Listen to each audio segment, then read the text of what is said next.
भारत की बात के YouTube चैनल पे मैं एडवोकेट सिद्धार्थ राणा आपका स्वागत करता हूं। दोस्तों 2024 कोई सामान्य साल नहीं है।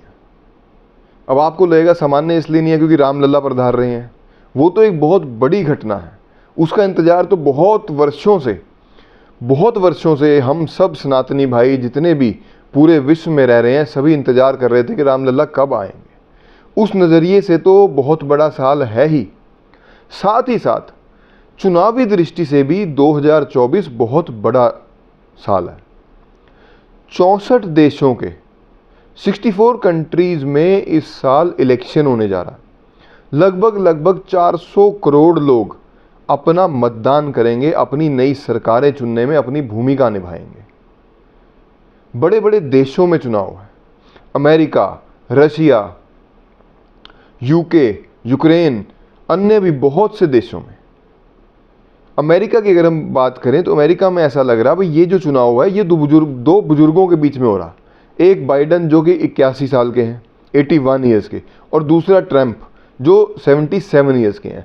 मेन यही रेस में है और संभावना यही है कि इन दोनों के बीच में ही चुनाव होने जा रहा है अमेरिका का, जो विश्व की महाशक्ति अपने आप को बताते हैं।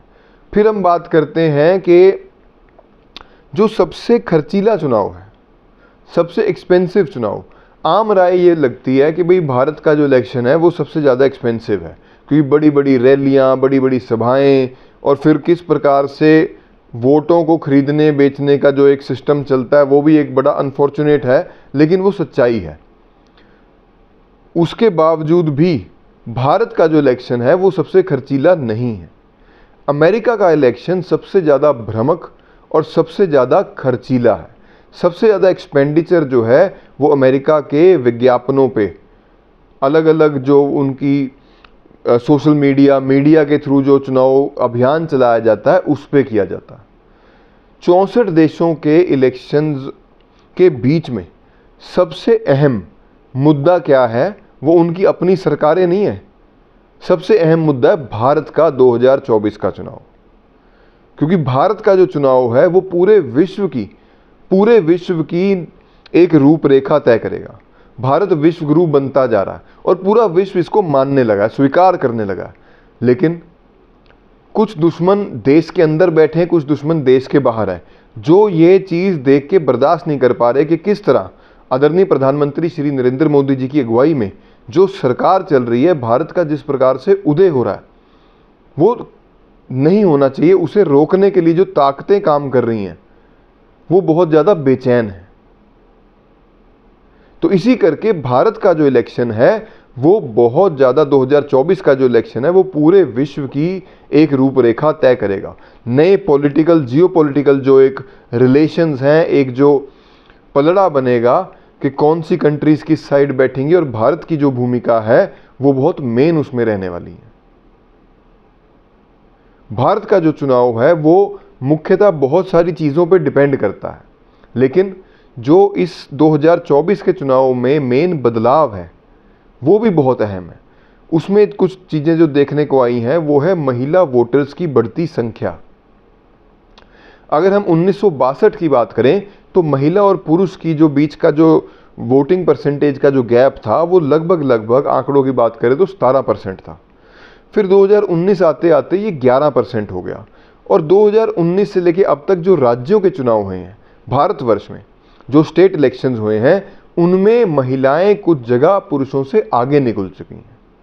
लगभग 2 करोड़ के करीब नए फर्स्ट टाइम वोटर्स जो हैं वो इस बारी इलेक्शन में अपना योगदान देने वाले हैं। तो ये बहुत बड़े बदलाव जो हैं वो भारत देखने जा रहा है। भारत में इस बार आंकड़ा ये लगाया जा रहा है भाई 70% के आसपास वोटिंग होने जा रही है, जो बहुत बड़ी संख्या है। 400 करोड़ जो मतदाता पूरे विश्व में है उसमें से 100 करोड़ तो केवल भारतवर्ष के मतदाता हैं, जो अपने देश की तकदीर लिखेंगे। अपने उदय होते हुए जो भारतवर्ष है, इसकी एक नया जो भारतवर्ष है, इसकी तकदीर लिखने में 100 करोड़ से ज़्यादा लोगों का योगदान रहेगा, जन भागीदारी रहेगी। इसी के साथ ही 2024 में भारत में स्टेट्स में लगभग 7 स्टेट्स के अंदर इलेक्शन है। इसमें आंध्र प्रदेश, अरुणाचल, उड़ीसा, हरियाणा, महाराष्ट्र मुख्यतः स्टेट्स ये रहेंगी। और लीडिंग जो इसमें आप मान के चलें, पूरा विश्व भी अब इस पे मान चुका है। भारत में बच्चे बच्चे के ज़बान पे यही बात है कि भाई लड़ाई में दूसरी तरफ कोई है ही नहीं। राजनीति में ऐसे वाक्य बड़े मुश्किल से देखने को मिलते हैं कि जहां लड़ाई ही ना हो।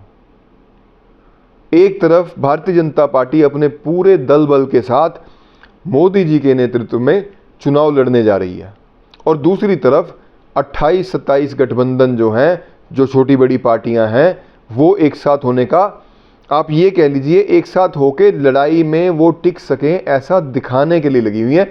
जीतना तो संभवतः बहुत दूर है, और ये मेरे को जहाँ तक लगता है वो उन्हें भी पता है, और भारतवर्ष में रह रहे 140 करोड़ लोगों को भी इस चीज़ का पूरा अनुमान है। और ऊपर से जो एक बहुत बड़ा जो एक अभियान भारतीय जनता पार्टी द्वारा चलाया गया था, उसका जो है रिजल्ट आ चुका है। उसका जो है एक, आप यूं कह लीजिए कि उसका एक बहुत बड़ा योगदान इस चुनाव में देखने को मिलेगा। और वो बच्चा बच्चा जानता है वो क्या है।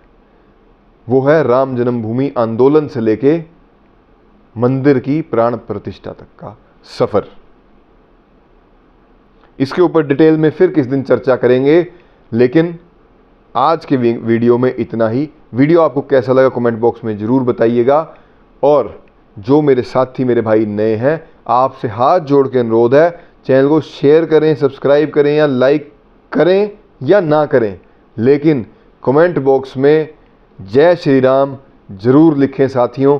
ये बहुत बड़ा, एक बहुत सौभाग्य से हमें ये दिन देखने को मिल रहा है, हमें ये समय देखने को मिल रहा है। बहुत कुर्बानियों के बाद, बहुत बलिदानों के बाद ये समय आया है।